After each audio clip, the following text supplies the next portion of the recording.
The Battle of Torvioll, also known as the Battle of Lower Dibra, was fought on the 29th of June 1444 on the Plain of Torvioll, in what is modern-day Albania. Skanderbeg was an Ottoman captain of Albanian origin who decided to go back to his native land and take the reins of a new Albanian rebellion. He, along with 300 other Albanians fighting at the Battle of Niš, deserted the Ottoman army to head towards Krujë, which fell quickly through a subversion. He then formed the League of Lezhë, a confederation of Albanian princes united in war against the Ottoman Empire. Murad II, realizing the threat, sent one of his most experienced captains, Ali Pasha, to crush the rebellion with a force of 25,000 men. Skanderbeg expected a reaction, so he moved with 15,000 of his own men to defeat Ali Pasha's army. The two met in the Plain of Torvioll, where they camped opposite of each other. The following day, 29 June, Ali came out of his camp and saw that Skanderbeg had positioned his forces at the bottom of a hill. Expecting a quick victory, Ali ordered all his forces down the hill to attack and defeat Skanderbeg's army. Skanderbeg expected such a maneuver and prepared his own stratagem. Once the opposing forces were engaged and the necessary positioning was achieved, Skanderbeg ordered his forces hidden in the forests behind the Turkish army to strike their rear flanks. The result was devastating for the Ottomans, whose entire army was routed with its commander nearly being killed. The victory lifted the morale of the Christian princes of Europe and was recognized as a great victory over the Muslim Ottoman Empire, whose expansions they could not withhold by themselves. Murad thus realized the effect Skanderbeg's rebellion would have on his realm and continued to take proper measures for his defeat, resulting in 25 years of war. George Castrioti Skanderbeg, the son of the powerful Prince John Castrioti, has been a vassal of the Ottoman Empire as a sipahi, or cavalry commander. After his participation in the Ottoman loss at the Battle of Niš, Skanderbeg deserted the Ottoman army and rushed to Albania alongside 300 other Albanians. By forging a letter from Murad II to the governor of Krujë, he became lord of the city in November 1443. Hungarian captain John Hunyadi's continued operations against Sultan Murad II gave Skanderbeg time to prepare an alliance of the Albanian nobles. Skanderbeg invited all of Albania's nobles to meet in the Venetian-held town of Lezhë, on the 2nd of March 1444. Lezhë was chosen as the meeting point because the town had once been the capital of the Dukagjini family and to induce Venice to lend aid to the Albanian movement. Among the nobles that attended were George Arianiti, Paul Dukagjini, Andrea Thopia, Leek Dushmani, Doda Corona, Peter Spani, Leek Zaharia, and Paul Stas Balshaw. Here they formed the League of Lezhë, a confederation of all of the major Albanian princes in alliance against the Ottoman Empire.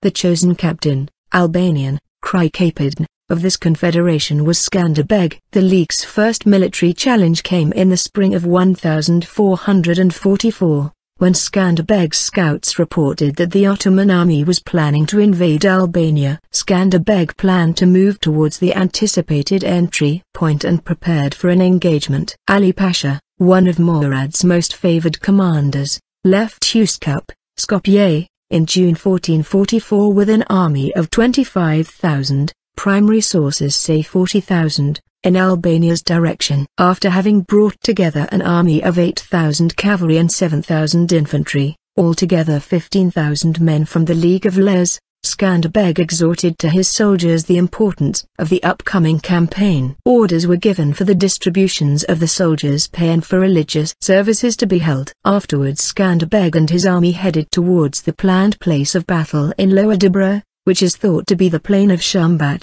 then called the Plain of Torvioll, north of Peshkopi. On the way there he marched through the Black Drin Valley and appeared at the expected Ottoman entry point. Skanderbeg had chosen the plain himself. It was 7 miles long and 3 miles wide, surrounded by hills and forests. After having camped near Torvioll, Skanderbeg placed 3,000 men under 5 commanders, Hamza Castrioti, Musaka of Angelina, Zechariah Gropa, Peter Emanueli, and John Mazaki, in the surrounding forests with orders to attack the Ottoman wings and rear only after a given signal. While Skanderbeg was preparing his ambush, The Ottoman Turks under Ali Pasha arrived and encamped opposite the Albanians. The night before the battle, the Ottoman soldiers celebrated for the day to come, whereas the Albanians extinguished all the campfires and those who were not on guard were directed to rest. Parties of Ottomans made approaches to the Albanian camp and provoked the Albanians,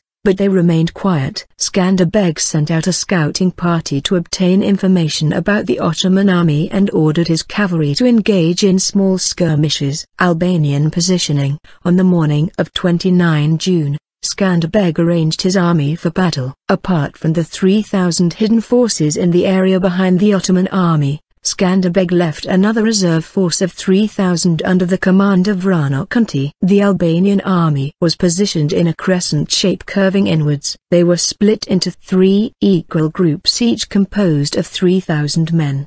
They were all placed at the bottom of a hill, with the intention of luring the Ottoman cavalry-based army into a downhill charge. The Albanian left wing was commanded by Murad II with 1,500 horse and a like number of foot. On the right wing, Skanderbeg placed Moisi in the same manner as the Opia. In front of the wings, foot archers were placed to lure the enemy in. In the center, there were 3,000 men under the command of Skanderbeg and Ajdan Musaka.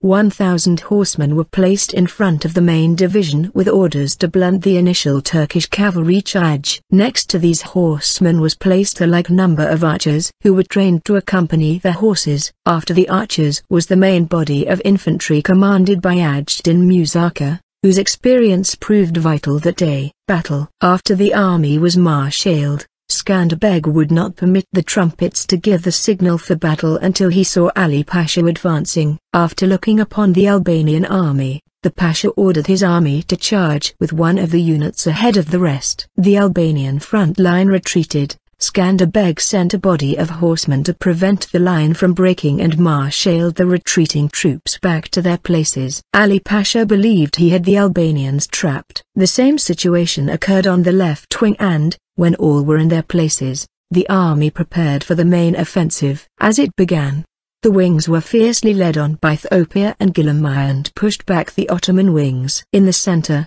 Skanderbeg assaulted a selected battalion. When the proper signal was given, the 3,000 horsemen hidden in the woods sprung out and charged into the Ottoman rear, causing large parts of their army to rout. The wings of the Albanian army turned towards the Ottoman center's flanks. Ajdan Musaka, having charged the Turkish center, was met by fierce resistance and the Turks continued to pour in fresh forces until Murad II came in with his reserves and decided the battle. The Turkish army was surrounded. The Ottoman front ranks were annihilated except for 300 soldiers. Ali Pasha's personal battalion fled although the commander nearly met his death. Aftermath. 8,000 to 22,000 Turks died in the battle, while 2,000 were captured. The Albanians were originally attributed to have lost as little as 120 men, but modern sources suggest a higher figure of 4,000 Albanians dead and wounded. Skanderbeg remained quiet in his camp for the remainder of that day and the following night. Having addressed his troops, he directed his infantry to mount the captured horses. The spoils of the victory were abundant and even the wounded took part in the pillaging. Skanderbeg thereafter ordered a general retreat toward Krujë. Skanderbeg's victory was praised through the rest of Europe.